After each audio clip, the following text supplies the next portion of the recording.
ನಮಸ್ಕಾರ ವೀಕ್ಷಕರೇ, ಆರ್ ನ್ಯೂಸ್ಗೆ ಸ್ವಾಗತ. ನಾನು ಪರ್ವೇಜ್. ಸುಮಾರು 200 ಜನ Congress working committee members AICC ಅಧಿವೇಶನ ಮಾಡ್ತಾರೆ. ಸೊ ಅದು ಬಿಟ್ಟು ಎಲ್ಲ ಎಂಪಿಸ್ ಬರ್ತಾರೆ, ಆಲ್ ಎಂಪಿಸ್. ಅದು ಬಿಟ್ರೆ ನಮ್ದು ಥರ್ಡ್ ಲೈನ್ ಅಲ್ಲಿ ಮಂತ್ರಿಗಳು, ಶಾಸಕರು ಬರ್ತಾರೆ. ಸೊ 3 ಸೆಟ್ನಲ್ಲಿ ಆಹ್ವಾನಿತರು ಬರ್ತಾ ಇದ್ದಾರೆ. ಪ್ರಮುಖವಾಗಿ ಕಾರ್ಯಕ್ರಮ ಇರೋದು ಗಾಂಧಿ ಬಾವಿಯಲ್ಲಿ ಹಿಂದೆ ಏನು 100 ವರ್ಷದಿಂದ ಎಐಸಿಸಿ ಅಧಿವೇಶನ ಆಗಿತ್ತಲ್ಲ, ಅಲ್ಲೇ ಮತ್ತೆ ಈಗ ಖರ್ಗೆಜಿ ಅವ್ರ ನೇತೃತ್ವದಲ್ಲಿ ಸಭೆ ಆಗ್ತದೆ. ಒಂದು ಪಾರ್ಟ್. ಎರಡನೇದು 27 ಬೃಹತ್ ಸಮಾವೇಶ ಮಾಡ್ತೀವಿ. ಸೊ ಅದಂತ ಬೆಳಗ್ಗೆ ಸುವರ್ಣ ಸೌಧದಲ್ಲಿ ಗಾಂಧಿ ಸ್ಟ್ಯಾಚ್ಯೂ ಬೆಳಗ್ಗೆ 10 ಗಂಟೆ 10:30 ಗಂಟೆಗೆ ಅದು ಅನಾವರಣ ಮಾಡ್ತೀವಿ. ಸೊ ಈ ರೀತಿ 3-4 ಇಂಪಾರ್ಟೆಂಟ್ ಕಾರ್ಯಕ್ರಮ ಇದೆ. ಸೊ ಅದು 2 ದಿನಗಳ ಕಾರ್ಯಕ್ರಮದ ವ್ಯವಸ್ಥೆ. ಅದಕ್ಕೆ ಬೇಕಾಗುವಂತ ಕಮಿಟಿಗಳನ್ನು ಕೂಡ ಅಧ್ಯಕ್ಷ ಈಗಾಗಲೇ ಮಾಡಿದ್ದಾರೆ ನಮಗೆ ಕಮಿಟಿಗಳು. ಸೊ ಅವ್ರು ನೋಡ್ಕೊಳ್ಳಿಕ್ಕೆ ಟ್ರಾನ್ಸ್ಪೋರ್ಟೇಷನ್, ವಸತಿ, ಕಾರ್ಯಕ್ರಮದ ನಿರ್ವಹಣೆ, ಸುಮಾರು ಬೇರೆ ಬೇರೆ ಕಮಿಟಿಗಳನ್ನ ಮಾಡಿದ್ದಾರೆ ಅಧ್ಯಕ್ಷರು. ಅವರೆಲ್ಲ ಕೆಲಸ ಮಾಡ್ತಿದ್ದಾರೆ. ಸೊ ಒಂದು ಐತಿಹಾಸಿಕ ಕಾರ್ಯಕ್ರಮ ಆಗಬೇಕು. ಈಗಾಗಲೇ ಲೈಟಿಂಗ್ ಅನ್ನ ಮಾಡಿದೀವಿ. ಈಗಾಗಲೇ ಅದು ಬೆಳಗಾವಿ ಜನತೆಗೆ ನೋಡ್ಲಿಕ್ಕೆ ಸಿಕ್ಕಿದೆ. ಸೊ ಈ ರೀತಿ ಹಲವಾರು ಕಾರ್ಯಕ್ರಮ ನೋಡೋಣ. ಆ ಅಧಿವೇಶನಲ್ಲಿ ಏನ್ ನಿರ್ಣಯಗಳಾಗ್ತಾವ, ಅದು ರಾಜಕೀಯ ಹೊಸ ದಿಕ್ಕಿನ ಒಯ್ಯಲಿಕ್ಕೆ ಹೊಸ ಹೊಸ ಘೋಷಣೆಗಳನ್ನ, ಹೊಸ ಹೊಸ ನಿರ್ಣಯಗಳನ್ನ ಮಾಡ್ತಾರೆ. ಸಂದೇಶನ ಈ ಎಐಸಿಸಿ ಅಧಿವೇಶನದಿಂದ ಕೊಡುವಂತ ಪ್ರಯತ್ನಗಳಾಗ್ತಾವ. ಬಹಳ ಜನ ಏನು ಬರಲ್ಲ, ಲಿಮಿಟೆಡ್ ಇದೆಲ್ಲ. ಎಲ್ಲ ಕೂಡಿ 400 ಜನ ಆಗ್ತಾರೆ. ಅವ್ರ ಅಕಾಮಿಡೇಷನ್, ಊಟದ್ದಿ ಅವ್ರ ಹೋಟೆಲ್ ನಲ್ಲಿ ಮಾಡ್ತಾರೆ. ಅಂತದೇನು ಮಾಡೋದಿಲ್ಲ. ಈ ಸಾರ್ವಜನಿಕ ಸಭೆ ಇದೆ, ಅವ್ರವ್ರ ಊಟ ಅವರ ಮಾಡ್ತಾರ. ಅಲ್ಲೇನು ನಾವು ಮಾಡೋದು ಪ್ರಶ್ನೆ ಮಾಡಲ್ಲ. ಸೊ ಇಷ್ಟೇನ ಈಗ ಮಾಡಿದೇವ್ರಿ. ಇನ್ನು ಇವತ್ತಿನ ಎಲ್ಲ ಕಮಿಟಿ ಹೆಡ್ಗಳು ಬೆಳಗಾವಿ ಬರ್ತಾರೆ ನಾಳಿಂದ. ಅವ್ರವ್ರ ಏನ್ ಕೆಲಸ ಒಪ್ಪಿಸಿದ್ದಾರೆ ಅವ್ರು ಮಾಡುವಂತ ಪ್ರಯತ್ನ ಮಾಡ್ತಾರೆ. ಮತ್ತು ನಮ್ಮ ಜಿಲ್ಲಾ DCC ಇಂದ ಚಿಕ್ಕೋಡಿ ಸಿಟಿ ಅವ್ರಿಗೇನು ಸಪೋರ್ಟ್ ಬೇಕು ನಾವು ಸಪೋರ್ಟ್ ಮಾಡ್ತಾ ಇದ್ವಿ. ಇಲ್ಲ, ಅದನ್ನ ಅವರೇ ಡೆಲಿವರಿ ಮಾಡ್ಬೇಕು. ನಮ್ ಕಡೆ ಇಲ್ಲ. ನಮ್ದು ಓನ್ಲಿ ಸಿದ್ಧತೆಗೆ ಪೂರಕವಾಗಿ ಸಪೋರ್ಟ್ ಅಷ್ಟೇ. ಎಐಸಿಸಿ ಅಧಿವೇಶನ ನಿರ್ಣಯಗಳನ್ನ ಡೆಲ್ಲಿಯಿಂದ ಮಾಡಬೇಕು. ಸೊ ಅದು ಅವ್ರಿಗೆ ಬಿಟ್ಟಂತ ವಿಚಾರ. ಇಲ್ಲ, ಅದ್ಯಾವ್ದು ಅವ್ರು ಯಾರು ಬರ್ತಾ ಇಲ್ಲ. ಇಲ್ಲ, ನಮ್ಮವ್ರಷ್ಟೇ, ನಮ್ಮ ಪಾರ್ಟಿ ಅವರಷ್ಟೇ ಬರ್ತಾರೆ.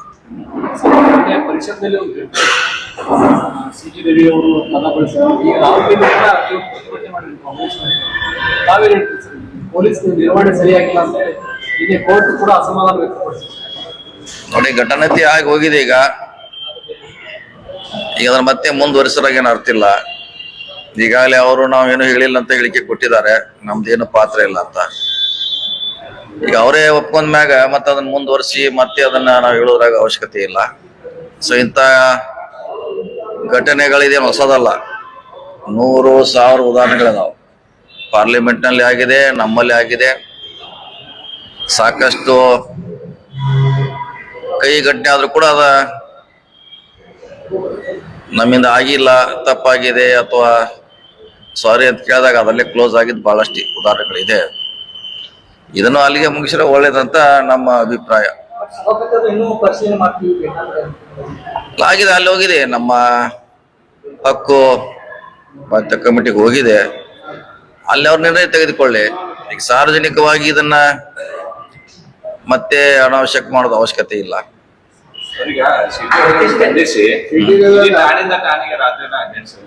ಬೆಳಗಾವಿ ಜಿಲ್ಲಾ ಪೊಲೀಸರು ನನ್ನ ಎನ್ಕೌಂಟರ್ ಮಾಡಬೇಕು ಅಂತ ಸಂಚಲನ ಪೊಲೀಸರು ಆರಂಭ ಮಾಡಿದ್ರು. ಎನ್ಕೌಂಟರ್ ಮಾಡೋ ಪ್ರಶ್ನೆ ಬರಂಗಿಲ್ಲ. ಅವರು ಶಾಸಕರು ಇದೇನು ಬೇರೆ ದೇಶ ಅಲ್ಲಿದು. ಆದ್ರೆ ಅವ್ರನ್ನ ಆತರ ಮಾಡ್ಲಿಕ್ಕೆ ಅಂದ್ರೆ ಅವ್ರು ಎಲ್ಲಾ ಕಡೆ ಬರ್ತಾ ಇದ್ರು. ಅವ್ರು ಬಿಜೆಪಿ ಕಾರ್ಯಕರ್ತರು, MLA ಗಳು ಬಂದು ಪೊಲೀಸ್ ಸ್ಟೇಷನ್ ನಲ್ಲಿ ಖಾನಾಪುರದಾಗ ಡಿಸ್ಟರ್ಬ್ ಮಾಡೋದ್ರಿಂದ ಅವ್ನು ಬೇರೆ ಕಡೆ ಹೋದಾರ ಉದ್ದೇಶ ಅಷ್ಟೇ ಹೊರತಾಗಿ ಅವ್ರಿಗೇನೋ ತೊಂದರೆ ಕೊಡ್ಬೇಕಂತಲ್ಲ. ಇವರಲ್ಲಿ ಹೋಗಿ ಜಾಸ್ತಿ ಒಳಗಡೆ ಹೋಗೋದು, ಪೊಲೀಸರನ್ನ ಬೈದು ಈಗ ಮಾಡೋದ್ರಿಂದ ಶಿಫ್ಟ್ ಮಾಡಿದಾರೆ ಹೊರತಾಗಿ ಬೇರೆ ಉದ್ದೇಶದಿಂದ ಏನ್ ಮಾಡಿಲ್ಲ. ಇದೇನು ರಾಜಕೀಯ ಪ್ರತಿಷ್ಠೆ ಆಗಿ ಪರಿಣಮಿಸಿದ? ಯಾಕಂತಂದ್ರೆ ಬಿಜೆಪಿ ಅವರು ಅದನ್ನ ಪ್ರತಿಷ್ಠೆ ಆಗಿ, ಈವರೆಗೂ ಕಾಂಗ್ರೆಸ್ನವರು ಪ್ರತಿಷ್ಠೆ ಆಗಿ, ಅದನ್ನೇ ಹೇಳಿದಲ್ಲ ಈಗ ಯಾಕಂತಂದ್ರೆ ಅಧಿಕಾರಿಗಳು ಇದರಲ್ಲಿ ಇದು ಆಗ್ತಾ ಇದೆ. ಈಗ ಪಾರ್ಟಿನೇ ಇಲ್ಲ ಅಂತ ಹೇಳಿದ್ಮ್ಯಾಗ ಮುಂದೆ ಯಾಕೆ ಕೊಡ್ಸೋದು ನಮ್ಮ ವಾದ. ಪಾರ್ಟಿನ ನಾನು ಆಗ ಹೇಳಿದಾರ, ಹೇಳಿದ್ಮ್ಯಾಗ ಮುಗೋದು ಅಷ್ಟಕ್ಕೆ ಅದನ್ನ ಕ್ಲೋಸ್ ಮಾಡೋದು ಬೆಟ್ರು. ಸದನದ ಒಳಗೂ ಮತ್ತು ಹೊರಗೂ ಸಿಕ್ಕಿರೋದ್ರಿಂದ ಹಳ್ಳಿ ಯತ್ನಾಗುತ್ತೆ, ದೂರು ಕೊಡ್ತಾರೆ. ದೂರು ಕೂಡ ಈವರೆಗೂ ದಾಖಲಾಗಿಲ್ಲ. ಅದು ಗೊತ್ತಿಲ್ಲ, ಅವರು ಕೊಟ್ಟಿದಾರ ಅಂತ ಕೇಳಿದೀವಿ. ಇವ್ರು ಯಾಕೆ ದಾಖಲೆ ಮಾಡಿಲ್ಲ, ಅದಕ್ಕೆ ಏನು ಆಗಿದೆ ಅನ್ನೋದು ಅದ್ರ ಬಗ್ಗೆ ಮಾಹಿತಿ ಇಲ್ಲ. ಮಾಹಿತಿ ಪಡಿಲಿಕ್ಕೆ ಪ್ರಯತ್ನ ಮಾಡ್ತೀವಿ. ಯಾವುದಕ್ಕೆ ನುಗ್ತಾರೆ, ಹಲ್ಲೆ ಮಾಡಕ್ ಪ್ರಯತ್ನ ಮಾಡ್ತಾರೆ ಶಾಸಕರಿಗೆ ರಕ್ಷಣೆ ಇಲ್ವಾ ಸರ್? ಇಲ್ಲೆಲ್ಲ ರಕ್ಷಣೆ ಅಂತ ಕೊಟ್ಟಿದ್ದಾರೆ, ರಕ್ಷಣೆ ಕೊಟ್ಟಿಲ್ಲ ಅಂತ ಹೇಳಿಕ್ಕೆ ರಕ್ಷಣೆ ಮಾಡಿದಾರ. ಮಾರ್ಷಲ್ಗಳು ಪೊಲೀಸರು ರಕ್ಷಣೆ ಮಾಡಿದ್ದಾರೆ. ಈಗ ನೋಡಿ ಅಲ್ಲಿ ಎಲ್ಲರೂ ತರ ಕಾರ್ಯಕರ್ತರು ಯಾರಂತ ಗೊತ್ತಾಗೋದು? ಸಾವಿರಾರು ಮಂದಿಗೆ ಬಿಟ್ಟಿರ್ತಾರೆ ಪೊಲೀಸರು. ನಮ್ಮ ಕಾರ್ಯಕರ್ತರು, ಅವ್ರ ಕಾರ್ಯಕರ್ತರು, ಸೋಷಿಯಲ್ ವರ್ಕರು, ಪ್ರತಿಭಟನೆ ಮಾಡೋರು ಎಲ್ಲರೂ ಒಳಗಡೆ ಇರ್ತಾರೆ. ಇವರೇ ಅಂತ ಹೆಂಗ್ ಹೇಳೋರು ನೀವು? ಒಂದು 23 ಜನ ಬಂದು ಅಟ್ಯಾಕ್ ಮಾಡಿದ್ರೆ ಕಷ್ಟದ ಕೆಲಸ. ಆದ್ರೂ ಕೂಡ ಮಾರ್ಷಲ್ಗಳು ಪೊಲೀಸರು ಅದನ್ನ ತಡೆ ಹಿಡಿದಿದ್ದಾರೆ. ಪರಿಷತ್ನಲ್ಲಿ ಆ ಪದ ಬಳಕೆ ಮಾಡುವಾಗ ನಾವೇ ಇದ್ವಿ ಅಂತೇಳಿ ಉಮಾಶ್ರೀ ಮತ್ತು ನಾಗರಾಜ್ ಯಾದವ್ ಹೇಳ್ತಾರೆ, ನಾವೇ ಸಾಕ್ಷಿ, ನಮ್ಗೆ ಅಂದಿದ್ದಾರೆ ಅವರು. ಹೌದ್ರಿ, ಅಂದೇ ಹೌದು. ಈಗ ಅವ್ರು ಇಲ್ಲ ಅಂತ ನಾ ಅದ್ರ ಹಿಂದಕ್ಕೆ ಬಿಡ್ತೀವಿ ಅಂದಾಗ ಮುಗಿತು ಅಂತ ಬಹಳಷ್ಟು ಘಟನೆಗಳನ್ನ ನಾವು ನೋಡಿದೀವಲ್ಲ. ಒಂದೊಂದು ದಿವಸ 2-2 ದಿವಸ ಸದನ ಬಂದಾಗಿದೆ. ನಂತರ ಬಂದು ಸಭಾಧ್ಯಕ್ಷ ಮುಂದೆ ಸಂಧಾನ ಆಗಿ ಮುಗಿದನ್ನ 100 ಘಟನೆಗಳು ನೋಡಿದೀವಿ. ಇದನ್ನ ಮುಂದುವರಿಸೋದು ಎರಡು ಪಾರ್ಟಿಯವರಿಗೆ ಅವಶ್ಯಕತೆ ಇಲ್ಲ, ಬಿಟ್ಬಿಡ್ಬೇಕಂತ ನಮ್ಮ ವೈಯಕ್ತಿಕ. ನಡೆದುಕೊಂಡ ರೀತಿ, ಅವ್ರು ನಡೆಸ್ಕೊಂಡ ರೀತಿ ಪೊಲೀಸರಿಗೆ ನಡೆಸ್ಕೊಂಡ್ರು ಸರ್. ಇದ್ರ ಬಗ್ಗೆ ಅವರು ಹಿಂದೆ ನಾವು ಅಧಿಕಾರ ಬಂದಾಗ ಇದನ್ನ ಚುಕ್ತ ಮಾಡ್ತೀವಿ ಲೆಕ್ಕ ಅಂತ ಹೇಳಿದ್ರು. ಹಂಗೆ ಹೇಳ್ತಾರ, ಹಂಗ್ ಮಾಡ್ಲಿಕ್ಕೆ ಆಗೋಲ್ಲ. ಏನ ಮಾಡ್ಬೇಕಾರ ಅದಕ್ಕೆ ಕಾನೂನು ಅವ್ರಿಗೆ ಕಂಪ್ಲೇಂಟ್ ಕೊಟ್ಟಿದ್ರು ಅವ್ರ ಮ್ಯಾಗೆ. ಸುಮ್ಮನೆ ಏನು ಪೊಲೀಸರು ಮಾಡಿಲ್ಲ, ಅವ್ರ ಮ್ಯಾಗ ದೂರ ದಾಖಲಾಗಿತ್ತು. ಆಮೇಲೆ ಅವ್ರ ಅರೆಸ್ಟ್ ಮಾಡಿದ್ರು ಅಷ್ಟೇ. ಪೊಲೀಸರೇನು ಉದ್ದೇಶಪೂರ್ವಕವಾಗಿ ಏನು ಮಾಡಿಲ್ಲ. ನಡೆದುಕೊಳ್ಳುವ ರೀತಿ ಸರಿ ಇರಲಿಲ್ಲ, ಮುಂದಾವರ್ತನೆ ಮಾಡಿದ್ದಾರೆ. ಸರ್ಕಾರ ಏನು ಸರ್ಕಾರ ವಿರುದ್ಧತೆ ಮಾಡ್ತಿದ್ದಾರೆ ಕೆಲಸವನ್ನ. ಇಲ್ಲ, ಪೊಲೀಸರು ಇಂಡಿಪೆಂಡೆಂಟ್ ಮಾಡಿದ್ದಾರೆ. ಅವ್ರನ್ನ ಅಷ್ಟೆಲ್ಲ ಸುತ್ತಾಕ್ಲಿಕ್ಕೆ ಅದ ಕಾರಣ. ಅವ್ರ ಜನ ಬರೋದ್ರಿಂದ ಅವ್ರನ್ನ ಶಿಫ್ಟ್ ಮಾಡಿ ತೊಂದರೆ ಆಗಬಾರ್ದು ಶಿಫ್ಟ್ ಮಾಡಿದಾರೆ ಹೊರತಾಗಿ ಬೇರೆ ಉದ್ದೇಶದಿಂದ ಮಾಡಿಲ್ಲ. 10 ನಿಮಿಷಕ್ಕೆ ಮ್ಯಾಗಿಂದ ಫೋನ್ ಬರ್ತಾ ಇತ್ತು, ಡೈರೆಕ್ಷನ್ಸ್ ಬರ್ತಾ ಇತ್ತು. ಡೈರೆಕ್ಷನ್ ಪ್ರಕಾರ ಪೊಲೀಸರು ನಡೆದು ಬರ್ತಾ ಇತ್ತು. ಯಾರ ಡೈರೆಕ್ಷನ್, ಯಾವ ಡೈರೆಕ್ಷನ್ ಅನ್ನುವಂತ ನಿಧಾನವಾಗಿ ಹೇಳ್ತೇನೆ. ಅವರೇ ಹೇಳ್ಬೇಕು. ಈಗ ನಾವೆಲ್ಲಿ ಹೇಳೋದು ನಮ್ಗೇನು ಗೊತ್ತಿಲ್ಲ. ಅವರೇ ಹೇಳಿಬಿಟ್ರೆ ಮುಗಿದ ಹೋದಿ, ನಾವೇನು ಹೇಳೋದ? ನೀವೇನೋ ಡೈರೆಕ್ಷನ್ ಕೊಡಿಲ್ಲ ಸರ್ ಜಿಲ್ಲಾ ಇಲ್ಲ, ನಾವೇನ್ ಡೈರೆಕ್ಷನ್ ಕೊಟ್ಟಿಲ್ಲ ರೀ. ನಾವು ರಾತ್ರಿ ಹೋಗಿ ಹಾಜರು ಮಾಡತ್ ಹೇಳಿದೀವಿ. ಇದಾಗಿದ್ರೆ ಇಷ್ಟೆಲ್ಲ ಗದ್ದಲಾಗ್ತಿರಕ್ಕಿಲ್ಲ. ಈಗ ಅವ್ರ ಪ್ರತಿಪಕ್ಷ ನಾಯಕ ಅಶೋಕ್ ಅವ್ರಿಗೆ ಹೇಳಿದ್ರು ಸರ್, ನಮ್ಗೆ ಜನಪ್ರತಿನಿಧಿ ನ್ಯಾಯ ಬೆಂಗಳೂರಿಗೆ ಕರ್ಕೊಂಡು ಹೋಗ್ತಾರೆ ಅಂತ ಹೇಳಿದ್ರು. ನಾವು ಬೆಂಗಳೂರಿಗೆ ಕರ್ಕೊಂಡು ಹೋಗ್ತಾರಂತೆ ಸುಮ್ಕಾಗಿದ್ವಿ. ಅಂದ್ಬಿಟ್ಟು ತಾನಿಗೆಲ್ಲ ಸುಧಾರಿಸಿದ್ರು. ನೋಡಿ, ಅದು ಕೇಸ್ ಬಗ್ಗೆ ಕನ್ಫ್ಯೂಸ್ ಇದೆ. MLA ಗಳ ಮ್ಯಾಕೆ ಒಂದು ಕೋರ್ಟ್ ಬೇರೆ ಇದೆ. ಅಲ್ಲಿ ಮಾಡ್ಬೇಕಾ ಇಲ್ಲಿ ಮಾಡ್ಬೇಕಂತ ಇಲ್ಲಿ ತಂದು ಹಾಕಿರು. ಇಲ್ಲಿ ಅವ್ರು ಆದ್ರೂ ನನಗೆ ಜುಡಿಕ್ಷನ್ ಬರೋಲ್ಲ, ನೀವು ಬೆಂಗಳೂರಿಗೆ ಹೋಗ್ರಿ ಅಂತ ಹೇಳಿದ್ರು. ಮತ್ತೆ ಹೊಸ ಕೇಸ್ ಅಲ್ವಾ ಇದು. ಬೆಳಗಾವದಲ್ಲಿ ಆಗಿದ್ದು ಈ ರೀತಿ ಫಸ್ಟ್ ಟೈಮ್ ಆಗಿದೆ. ಹಿಂಗಾಗಿ ಪೊಲೀಸರಿಗೂ ಕನ್ಫ್ಯೂಸು, ಅವ್ರಿಗೂ ಕೂಡ ಕನ್ಫ್ಯೂಸ್ ಆಯ್ತು. ಸೊ ಅಂತಿಮವಾಗಿ ಅದನ್ನ ಟ್ರಾನ್ಸ್ಫರ್ ಮಾಡಿದ್ರು. ಅಷ್ಟಾಗಿ ಅವ್ರಿಗೆ ಬೇಲ್ ಆಗಿದೆ, ಬಿಟ್ಟಿದ್ದಾರೆ. ಇನ್ನು ಮುಂದೆ ಕಾನೂನು ಇದೆ, ಹೋರಾಟ ಏನಿದ್ರು ನ್ಯಾಯಾಲಯ, ಅದೇ ನ್ಯಾಯಾಲಯ ತೀರ್ಮಾನ ಮಾಡ್ಬೇಕಷ್ಟೇ. ಈಗ ಬೆಳಗಾವಿ AICC ಸಮಾರಂಭ ಸಮಿತಿಗಳ ರಚನೆ ಮಾಡಿದ್ರು. ಅಲ್ಲಿ ಸ್ಥಳೀಯ ಲೋಕಲ್ ಜನರಿಗೂ ಕಾರ್ಯಕರ್ತರನ್ನ ಕಡೆಗಣನೆ ಮಾಡಲಾಗ್ತದೆ. ಏ ಕಡೆ ಕೆಲಸ ಮಾಡ್ಲಿಕ್ಕೆ ಏನ್ ಹೆಸರು ಬೇಕ್ರ? ಈಗ ನಂದು ಸಿಗ್ಗಾದಾಗ ನನ್ನ ಹೆಸರು ಹಾಕಿರಕ್ಕಿಲ್ಲ. ನನ್ನೇ ದೂರ ಇಟ್ಟಿದ್ರು. ಈಗ ಹಾಕಿಲ್ಲ ತೀದ್ರೆ ಏನ್ ಮಾಡಿದೆ? ಈಗ ಹೋಗಿ ನಾವು ಅಲ್ಲಿ ಗೋಲ್ಡ್ ಮೆಡಲ್ ತಗೊಂಡ್ಬರ್ತಿಲ್ಲ, ನಮ್ಮ ಹೆಸರು ಡ್ರಾಪ್ ಮಾಡಿರೋ ಒಲಿಂಪಿಕ್ ಹೋಗ್ಲಿಕ್ಕೆ. ಆದ್ರೆ ಅವ್ರು ಬಂದು ಮುಂದೆ ಅಂತ ಕೆಲಸ ಮಾಡಿ ಅವನು ಒಂದು ಗೋಲ್ಡ್ ಮೆಡಲ್ ಪಡಿಬೇಕು. ಈಗ ನಾವು ಸಿಗ್ಗಾಂಗ್ ಆಗದಿಲ್ಲ. ನಮ್ಮನ್ನ ಹೆಸರ ಕಳಿಸಿರಕಿಲ್ಲ, ಆದ್ರೂ ಕೂಡ ನಾವೇ ಗೋಲ್ಡ್ ಮೆಡಲ್ ಹೊಡ್ಕೊಂಡ್ ಬಂದಿವಿ.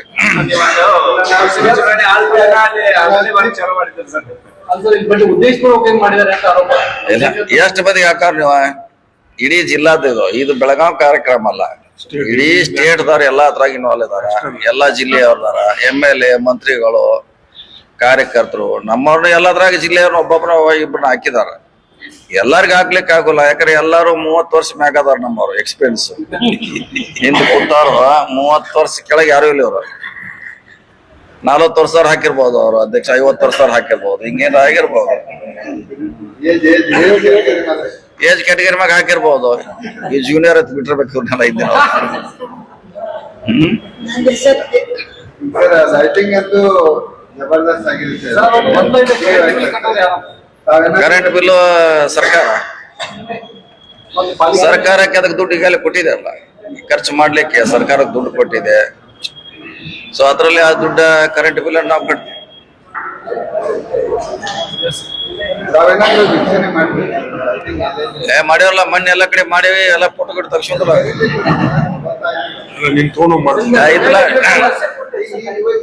ಈಗ ಪೂರ್ಣ ಆಗಿತ್ತು ಸರ್ ಎಲ್ಲ ಕೆಲಸ. ಸರ್, ಬೆಳಗಾವಿ ಅಧಿವೇಶನ ಉತ್ತರ ಕನ್ನಡಕ್ಕೆ ಚರ್ಚೆ ಆಯ್ತಾ? ಚರ್ಚೆ ಆಯ್ತ್ರಲ್ಲ, ಬಹಳಷ್ಟು ಚೆನ್ನಾಗಿ ಮಾತಾಡಿದ್ರು, ಅಂಕಿಅಂಶಗಳನ್ನ ಮುಖ್ಯಮಂತ್ರಿಗಳು ಕೊಟ್ಟಿದ್ರು. ಈಗೇನಾಗಿಲ್ಲ, ಮುಂದಿನ ಸಾರಿ ಹಾಕೋಣಂತ ಭರವಸೆ ಕೊಟ್ಟಿದ್ದಾರೆ. ಸೊ ಮುಂದಿನ ಸಲ ಹಾಕ್ಸ್ಕೊಂಡ್ರು. ನಿಮ್ಮ ಇಲಾಖೆಗೆ ಬಂಪರ್ ಅನುದಾನ ಬಂದಿದೆ ಸರ್, 4,000 ಕೋಟಿ ಕೊಟ್ಟಿದ್ದಾರೆ. ಈ ಸಲ ಎಲ್ಲ ರಸ್ತೆಗಳ ಸುಧಾರಣೆ ಕೊಟ್ಟಿದೆ, ಆಲ್ರೆಡಿ ಕೊಟ್ಟಿದ್ದಾರೆ. ಬಹಳಷ್ಟು ಕೆಟ್ಟಿದೆ ನಮ್ಮ ರಸ್ತೆ ಮಳೆಯಿಂದ. ಅವೆಲ್ಲ ರಿಪೇರ್ ಮಾಡ್ಲಿಕ್ಕೆ ಪ್ರಯತ್ನ ಮಾಡ್ತಾ ಇದ್ವಿ. ನಿರಂತರ ಸುದ್ದಿಗಳಿಗಾಗಿ ನೋಡ್ತಾ ಇರಿ ಆರ್ ನ್ಯೂಸ್ ಕನ್ನಡ.